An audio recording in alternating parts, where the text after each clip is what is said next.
જય શ્રી કૃષ્ણ મિત્રો। તો આપણું આગળનું આજનું નવું શાક છે કોરું। હા મિત્રો, તો આપણે આજે કોરાનું શાક બનાવવા જઈ રહ્યા છે। તો એનું શાક કેવી રીતે બને છે ચાલો જોઈએ। તો સૌપ્રથમ આપણે 500 ગ્રામ કોરું લીધું છે, જેને આ રીતે સમારીને સરસ પાણીમાં ધોઈ નાખ્યું છે। ત્યારબાદ એક ડુંગળી સમારેલી લીધી છે અને એક ટામેટું સમારેલું લીધું છે। ત્યારબાદ આદુ મરચાં લસણની પેસ્ટ લીધી છે। ત્યારબાદ અડધી ચમચી લાલ મરચું, હળદર, મીઠું અને ગરમ મસાલો લીધો છે। ત્યારબાદ અડધી ચમચી રાઈ અને અડધી ચમચી જીરું લીધું છે, સાથે લીલા ધાણા પણ લીધા છે। તો શાક બનાવવા માટે સૌપ્રથમ આપણે એક કુકર લઈશું, તેમાં 4-5 ચમચી તેલ નાખીશું અને તેલને ગરમ થવા દઈશું। તેલ ગરમ થયા બાદ તેમાં અડધી ચમચી રાઈ નાખીશું અને રાઈને તતળવા દઈશું। રાઈ તતળી ગયા બાદ આપણે તેમાં અડધી ચમચી જીરું પણ નાખીશું અને તેને પણ તતળવા દઈશું। ત્યારબાદ તેમાં આદુ મરચાં લસણની પેસ્ટ નાખી દઈશું। ત્યારબાદ તેમાં સમારેલી એક ડુંગળી નાખી દઈશું। હવે તેમાં એક સમારેલું ટામેટું પણ નાખી દઈશું।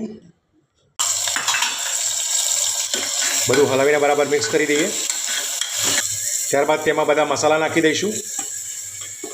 બધું બરાબર મિક્સ કરી દઈએ, હલાવી દઈએ। હવે તેમાં સમારેલું કોરું પણ નાખી દઈશું। કોરું નાખ્યા બાદ આપણે તેને બરાબર હલાવી દઈશું, મિક્સ કરી દઈશું।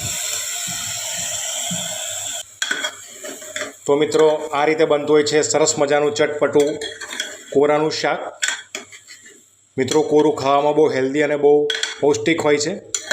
તો તમે પણ આ રીતે શાક બનાવવાનો પ્રયત્ન કરજો અને તમને અમારી બનાવેલી રેસીપી ગમતી હોય તો અમારી ચેનલને લાઇક કરજો, શેર કરજો અને સબસ્ક્રાઈબ કરજો અને કમેન્ટમાં ખાસ કહેજો કે તમને અમારી બનાવેલી રસોઈ કેવી લાગે છે તે। તેમાં આપણે અડધો ગ્લાસ પાણી એડ કરીશું, જેથી કોરું બરાબર બફાઈ જાય। હવે આપણે કુકર બંધ કરીને 2 વિસલ વગાડીશું, જેથી કોરું બરાબર સરસ રીતે બફાઈ જાય। કુકરની 2 સીટી વાગી ગઈ છે, તો ચાલો શાક જોઈ લઈએ કેવું બન્યું છે તે। જુઓ મિત્રો, સરસ મજાનું કોરુંનું શાક તૈયાર છે। હવે આપણે તેની પર સરસ મજાના ધાણા નાખી દઈશું। તો મિત્રો, આ રીતે બનતું હોય છે સરસ મજાનું ટેસ્ટફુલ કોરાનું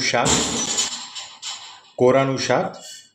તો તમે પણ તમારા ઘરે બનાવજો અને સહપરિવાર સાથે ખાવાની મજા માણજો।